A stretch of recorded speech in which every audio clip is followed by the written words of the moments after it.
আজকের ক্লাস শুরু করার আগে কয়েকটি কথা জানিয়ে রাখি যে আজকের ক্লাসটি শুধুমাত্র আইসিডিএসের জন্য নয়, এটি সমস্ত রকম পরীক্ষার জন্যই গুরুত্বপূর্ণ। আজকের যতগুলি প্রশ্ন আছে শেষ পর্যন্ত দেখতে ভুলবেন না এবং প্রত্যেকটি প্রশ্ন ভালো করে দেখবেন। যদি কিছু বুঝতে অসুবিধা হয় তাহলে কমেন্টে জানাবেন, আমি পরের ক্লাসে সেইগুলি বুঝিয়ে দেওয়ার চেষ্টা করব। তো আজকের ফ্রি ক্লাস শুরু করা যাক। আজকের ক্লাসের প্রথম প্রশ্ন হলো, কলকাতা কোন নদীর তীরে অবস্থিত?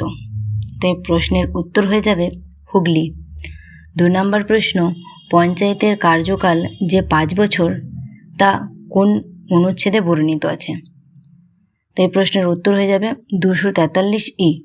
তো এখানে আবার প্রশ্নটা ঘুরিয়েও আসতে পারে যে পঞ্চায়েতের কার্যকালের মেয়াদ কত? তখন প্রশ্নের উত্তর কী হবে না 5 বছর। 3 নম্বর প্রশ্ন, যক্ষ্মা বা টিবি কিসের মাধ্যমে ছড়ায়? তো এই প্রশ্নের উত্তর হয়ে যাবে ব্যাকটেরিয়ার মাধ্যমে, আর এটি হচ্ছে বায়ুবাহিত রোগ। মানে যক্ষ্মা কী বাহিত রোগ যদি প্রশ্নে আসে তখন অ্যান্সার হবে বায়ুবাহিত। 4 নম্বর প্রশ্ন, HIV আক্রান্ত হওয়ার পরীক্ষাটির নাম কি? তো এই প্রশ্নের উত্তর হয়ে যাবে অ্যালিসা। 5 নম্বর প্রশ্ন, ভারতের কোন রাজ্যটি 3টি দেশ নেপাল, ভুটান, চীন দ্বারা বেষ্টিত? এই প্রশ্নের উত্তর কী হবে না সিকিম। 6 নম্বর প্রশ্ন, ভারতের কোন প্রতিবেশী দেশের সঙ্গে ভারতের স্থলসীমা দীর্ঘতম? তো এই প্রশ্নের উত্তর কী হবে না বাংলাদেশ। 7 নম্বর প্রশ্ন, শিলাদিত্য কার উপাধি ছিল? তো এই প্রশ্নের উত্তর কী হবে না হর্ষবর্ধন। 8 নম্বর প্রশ্ন, জাতীয় পঞ্চায়েতি রাজ দিবস পালিত হয় কবে? না এই প্রশ্নের উত্তর হবে 24শে এপ্রিল। আজকের ক্লাসটি যদি ভালো লেগে থাকে লাইক, কমেন্ট, শেয়ার করবেন এবং পরবর্তী ফ্রি ক্লাস পেতে চাইলে অবশ্যই চ্যানেলটিকে সাবস্ক্রাইব করে দেবেন।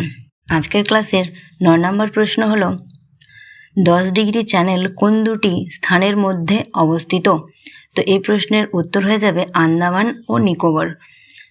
10 নম্বর প্রশ্ন, ডিপিটি টিকা কোন 3টি রোগের জন্য দেওয়া হয়? তো এই প্রশ্নের উত্তর হয়ে যাবে ডিপথেরিয়া, পারটুসিস আর একটা হচ্ছে টিটেনাস। 11 নম্বর প্রশ্ন, বিশ্ব জনসংখ্যা দিবস কবে পালিত হয়? এই প্রশ্নের উত্তর হয়ে যাবে 11ই জুলাই। 12 নম্বর প্রশ্ন, কি আছে না অঙ্গনওয়াড়ি কেন্দ্রে শিশুদের দৈনিক কত ক্যালোরি পুষ্টিকর খাবার দেওয়া হয়? কত ক্যালোরি দেওয়া হয় না 500 ক্যালোরি ও 12 থেকে 15 গ্রাম প্রোটিন দেওয়া হয়। 13 নম্বর প্রশ্ন, কি আছে না একটি অঙ্গনওয়াড়ি কেন্দ্রে কোন বয়সের শিশুদের প্রাক প্রাথমিক শিক্ষা দেওয়া হয়? তো এই প্রশ্নের উত্তর কী হয়ে যাবে না 3 থেকে 6 বছর বাচ্চাদের। ক্লাসের শেষ প্রশ্ন হলো, আশা এর পুরো নাম কি? তো এই প্রশ্নের উত্তর হয়ে যাবে অ্যাক্রেডিটেড সোশ্যাল হেলথ অ্যাক্টিভিস্ট।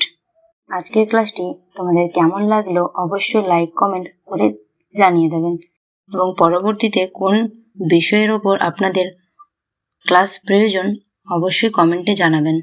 তাহলে আমি পরের ক্লাসে সেসব বিষয়ে প্রশ্ন আনার চেষ্টা করব। আজকের মতন এখানেই শেষ। ধন্যবাদ।